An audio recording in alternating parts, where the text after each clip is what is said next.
Très heureux de vous retrouver pour cette semaine, après une semaine bien sûr d'absence de votre petit écran. Bonjour à tous et bienvenue dans votre matinale d'information. Direction la Corée, le président Alassane Ouattara y séjourne dans le cadre du premier sommet Corée-Afrique. Le chef de l'État a échangé avec son homologue coréen. Au menu, la coopération entre la Côte d'Ivoire et la Corée. Mahama Traoré. À la tête de la Corée depuis 2 ans, Yoon Suk-yeol entend renforcer les liens avec l'Afrique. Yoon Suk-yeol veut davantage miser sur la Côte d'Ivoire. Volonté illustrée par cette chaleureuse poignée de main entre le président Alassane Ouattara et son homologue coréen. L'entretien qui s'ensuit permet aux deux personnalités de réaffirmer la nécessité de renforcer la coopération bilatérale, plus particulièrement les échanges commerciaux. De l'agro-industrie au secteur automobile, sans oublier l'écosystème numérique, autant de domaines qui intéressent les investisseurs privés coréens en Côte d'Ivoire. Alassane Ouattara et Yoon Suk-yeol exhortent alors les secteurs privés coréens et ivoiriens à nouer des partenariats à même d'accroître les échanges économiques entre les deux pays. Une rencontre à la suite prometteuse, à l'instar de celle qu'avait effectuée le président Alassane Ouattara à Séoul en 2014. Visite à l'origine de l'obtention de la construction du centre sportif culturel et des TIC ivoiro-coréen Alassane Ouattara d'Abidjan-Cocody. Cet édifice dédié à la promotion de la pratique du taekwondo, art martial d'origine coréenne, a été inauguré en octobre 2021. Sur place, ici en Côte d'Ivoire, les résultats de l'examen du CEPE, le certificat d'études primaires élémentaires, session 2024 connu depuis hier lundi, 83,46% contre 71,28% en 2023, soit une hausse de plus de 12%. Il faut le noter, cette année, les filles réalisent un taux d'admission record de plus de 84%. Proclamation de ces résultats en présence de notre reporter Sephora Zegui.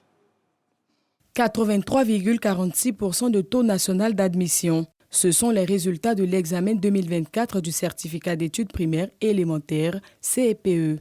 Les statistiques issues des délibérations sont les suivants. 614 121 candidats se sont effectivement présentés dans les 2709 centres de composition ouverts cette session.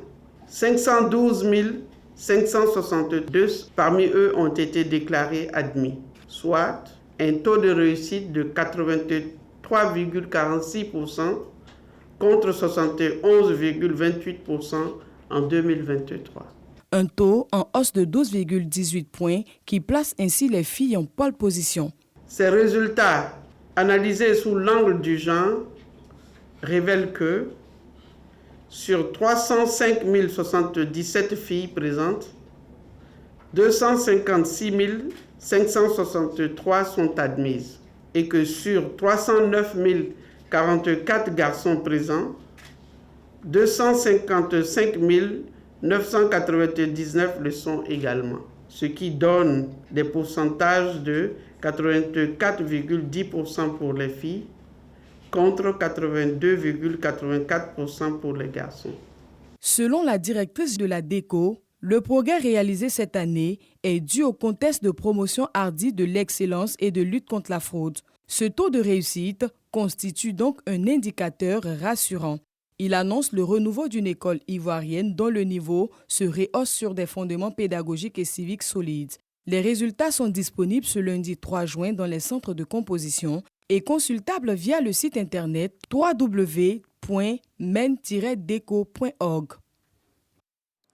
Côté sécurité et défense de la patrie, auto-évaluation de la gendarmerie nationale au scanner, les actions opérationnelles au titre de l'année 2023, des assises pour aussi élaborer le plan de sécurisation des personnes et des biens en cette année 2024. Les travaux convoqués par le commandant supérieur de la gendarmerie, le général de corps d'armée Alexandre Apalo-Touré, ont démarré hier lundi, ici même à Abidjan.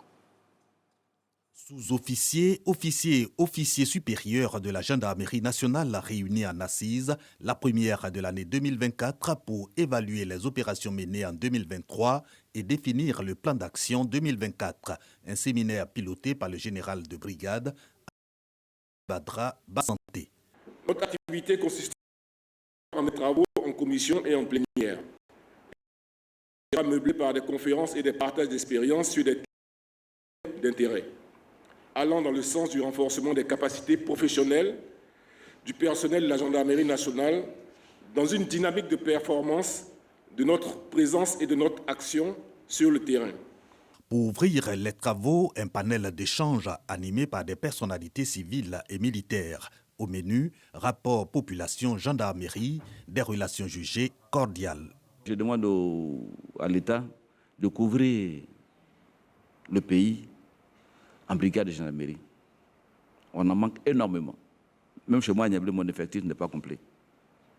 Voilà. J'ai encore besoin de gendarmes, car à la frontière, ce n'est pas facile. Voilà. Nous sommes à 2 km du Ghana. J'avoue, il faut vraiment des éléments pour pouvoir sécuriser ma zone. Sur les moyens à la disposition de ces hommes, le général de corps d'armée Alexandre Apalo-Touré, commandant supérieur de la gendarmerie nationale, dit sa satisfaction et sa reconnaissance au président de la République. Il exhorte les gendarmes à plus d'engagement.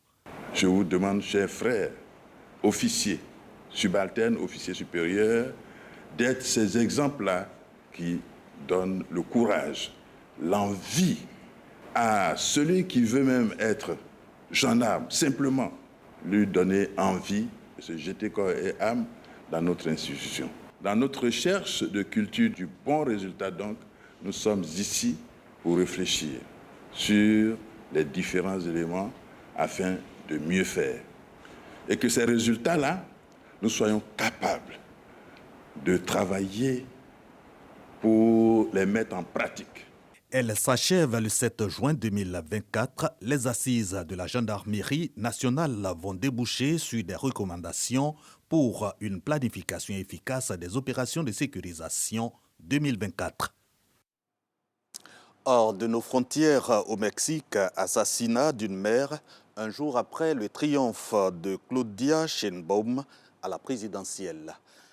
Et puis en Afrique, le Nigeria tourne au ralenti en raison d'une grève générale pour une hausse du salaire minimum. C'est tout pour ce flash à 7 heures. Un autre point de l'actualité.